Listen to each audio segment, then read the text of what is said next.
नमस्कार। आप सभी दर्शकों का बहुत बहुत स्वागत है मेरे इस चैनल में। मैं आचार्य पंकज शास्त्री आपका अपने चैनल पर हार्दिक अभिनंदन करता हूं। उपस्थित हूं ज्योतिष सम्मत बहुत ही महत्वपूर्ण जानकारी को लेकर के। जैसा कि आजकल हमारा चर्चा का विषय बना हुआ है वर वधु जन्म पत्रिका मिलान। अष्टकूट मिलान क्या है, कैसे हम इसको देखते हैं, और कभी कभार हमें अष्टकूट में किसी दोष को हम देखते हैं लेकिन साथ ही उसका परिहार भी होता है। तो कौन सी वह शर्तें हैं, कौन से वह नियम हैं ज्योतिष के अनुसार जो दोष के विद्यमान होते हुए भी हम विवाह कर सकते हैं।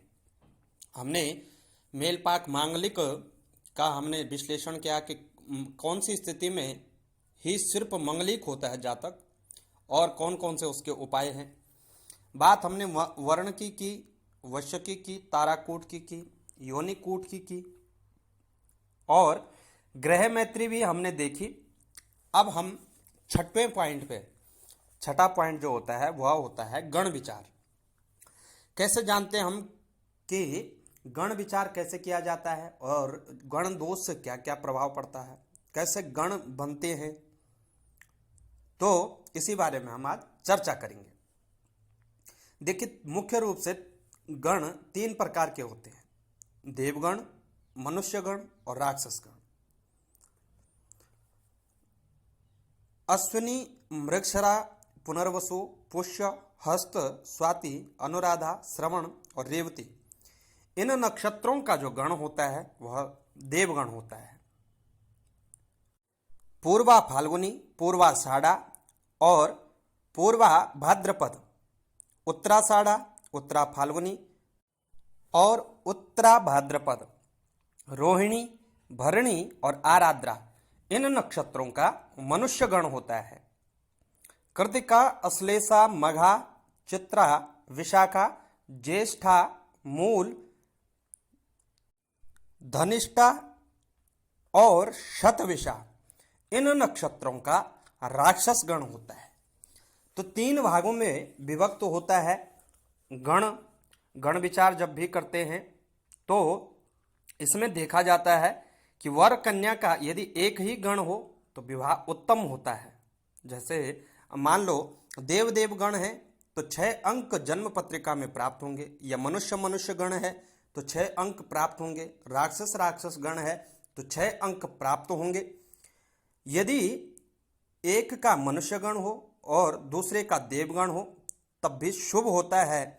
लेकिन गण दोष में यदि एक देवगण का है, वह एक राक्षस गण का है अथवा एक मनुष्य गण का है और दूसरा राक्षस गण का है तो यह अशुभ कहलाया जाता है, अर्थात यहाँ गण दोष जन्म पत्रिका में विद्यमान हो जाएगा। इनके 6 अंक हमें प्राप्त होते हैं। यदि देव देव हो तो 6 अंक हमें प्राप्त होते हैं, मनुष्य और देव हो तो हमें 5 गुण प्राप्त होते हैं, और मनुष्य राक्षस हो तो हमें 2 अंक प्राप्त होते हैं, और देव और राक्षस हो तो निश्चित रूप से हमें 0 अंक प्राप्त होते हैं, 0 प्राप्त होता है। अब इसका परिहार क्या है? तो जन्म पत्रिका में सर्वप्रथम यह देखना चाहिए, जैसा कि हमने कल ग्रह मैत्री में एक श्लोक आपको दिया उसी के अनुसार यहाँ मूर्त चिंतामणि कहते हैं, ग्रह मैत्री च राशिश्च विद्यते नियतम यदि न गण भाव जनितम दूषणम स्यात् विरोधदम। राशिपतियों में परस्पर मित्रता व राशि नवांशपति परस्पर मित्र हों और अति मित्र हों तो गण दोष नहीं होता है। ग्रह मैत्री तथा वर कन्या के नक्षत्रों की नाड़ियों में भिन्नता हो तो गण दोष विद्यमान नहीं रहता है। एक और सूत्र यहाँ है, इसी भांति बोले तारा, वश्य, योनि, ग्रह मैत्री तथा भकुट की शुद्धि होने पर दोष में किसी भी प्रकार का गण दोष मान्य नहीं होगा। तो यह हमने जाना गण विचार कैसे किया जाता है। यह नक्षत्रों पर आधारित होता है गण विचार, और नक्षत्रों के अनुसार ही किया जाता है। तो गण विचार के 6 अंक हमें प्राप्त होते हैं।